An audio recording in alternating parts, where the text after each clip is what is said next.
ದಿನಕ್ಕೆ ಒಂದು ಮೊಟ್ಟೆ ತುಂಬೋದಿಲ್ಲ ಹೊಟ್ಟೆ. ಮೊಟ್ಟೆ ಬೇಟೆಗೆ ನಡೀತಾ ಇದೆ. ಭಾನುವಾರ ಸ್ಪೆಷಲ್. ನಮ್ಮಲ್ಲಿ ಇದ್ಬಿಟ್ರೆ ಯಾವ ಸ್ಪೆಷಲ್ ಸಿಗುತ್ತೆ? ಫ್ರೂಟ್ ಸಿಗುತ್ತೆ, ಇಲ್ಲ ಮೊಟ್ಟೆ ಸಿಗುತ್ತೆ. ಮೊಟ್ಟೆ ತಿಂತವ್ರೆ ಎಲ್ಲ. ಹಠ ಮಾಡಿ ಗಲಾಟೆ ಮಾಡಿ ಮೊಟ್ಟೆ ಮಾಡಿಸ್ಕೊಂಡು ತಿನ್ಸು. ಮಗು ಕೈ ತುತ್ತು ತಿನ್ಸು ಫಸ್ಟು. ಅವನಿಗೆ ಕೈ ತುತ್ತ ಬಾಯಿ ತುತ್ತು, ಮಗುಗೆ ಸ್ಪೆಷಲ್, ಬೇಬಿಗೆ ಮಾತ್ರ ಸ್ಪೆಷಲ್. ಬರೋ ನೋಡಿ ಅವ್ನು ಕಳ್ಳ. ಅವನು ಎಂತ ಕಳ್ಳ ಗೊತ್ತಾ? ಕೈ ತುತ್ತೇ ಬೇಕು ಅವನಿಗೆ. ಎಷ್ಟು ವಯಸ್ಸು? ದಡಿಯ 2 ವರ್ಷದ ದಡಿಯ. ದೊಣ್ಣೆ ತಕೊಂಡು ಬಡಿಯ. ಕೈ ತುತ್ತು ತಿನ್ಸ್ಕೊತಾನೆ. 28 ವರ್ಷದೊಳ್ ನೀನೇ ತಿಂತೀಯ.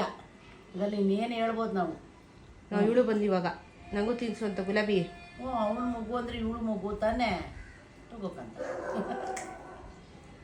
ಮಕ್ಳ ಕುರಿ ಗೌರಿ ತಿನ್ನಿಸ್ಕೊಳ್ಳಲ್ಲ, ಇಷ್ಟ ಆಗಲ್ಲ. ಅವರೇ ಇಂಡಿವಿಜುವಲ್ ಆಗಿ ತಿನ್ಕೋಬೇಕು. ಅದರಲ್ಲೇ ತಟ್ಟೆಗೆ ಹಾಕೋರು ನೆಲಕ್ಕೆ ಹಾಕೊಂಡು ತಿನ್ನೋದು.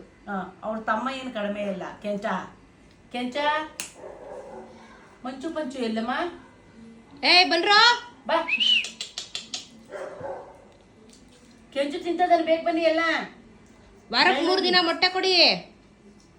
ಬೇಸಿರೋ ಮೊಟ್ಟೆ ಕೊಡಿ ಮಕ್ಕಳಿಗೆ. ಅಂದ್ರೆ ಮ್ಯಾಶ್ ಮಾಡ್ಕೊಡ್ಬೇಕು, ಇಲ್ಲಾಂದ್ರೆ ನನ್ನ ಮಕ್ಕಳು ಭಾರಿ ಹುಷಾರಿದ್ದಾರೆ. ಇವ್ರಿಗೆ ಫುಲ್ ಎಲ್ಲ ಸ್ಮ್ಯಾಶ್ ಮಾಡಿ ಮಾಡಿ ಚಿಕ್ಕ ಮಕ್ಕಳು ತಿನ್ಸ್ತಾರಲ್ಲ, ಹಂಗ್ ತಿನ್ಸಿದ್ರೇನೆ ಒಳಗೋಗೋದು. ಇಲ್ಲ ಅಂದ್ರೆ ವೈಟ್ ತಿನ್ನಲ್ಲ, ಎಲ್ಲ ತಿನ್ಬಿಟ್ಟು ಎಸ್ಕೇಪು.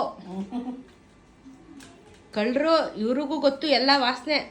ಈ ತಟ್ಟೆಲ್ ತಿನ್ನೋ ಕೆಂಚ ನೆಲಕ್ಕೆ ಹಾಕೊಂಡು ತಿಂತಾರೆ. ನಾವು ಧೂಳಿರಲ್ವೇನೋ. ತಗೊಳ್ಳೆ ಗೌರಿ, ಕುರಿ ತಗೋ. ತಿನ್ನಿಸ್ಬೇಕೇನೋ? ದೊಡ್ಕಂದ ಬರ. ಬೇಬಿ ಫೇವ್ರೇಟ್ ಮೊಟ್ಟೆ. ಮೊಟ್ಟೆ ತಿನ್ನಿ ಊಸ್ಬಿಡಿ. ಅವ್ನಿಗೆ 2 ಬೇಕೇ ಬೇಕು. ಅವ್ನು ಇಷ್ಟಪಟ್ಟು ತಿಂತದೆ ಮಗು. 2 ಕೊಡ್ಬೇಕು ಅವನಿಗೆ.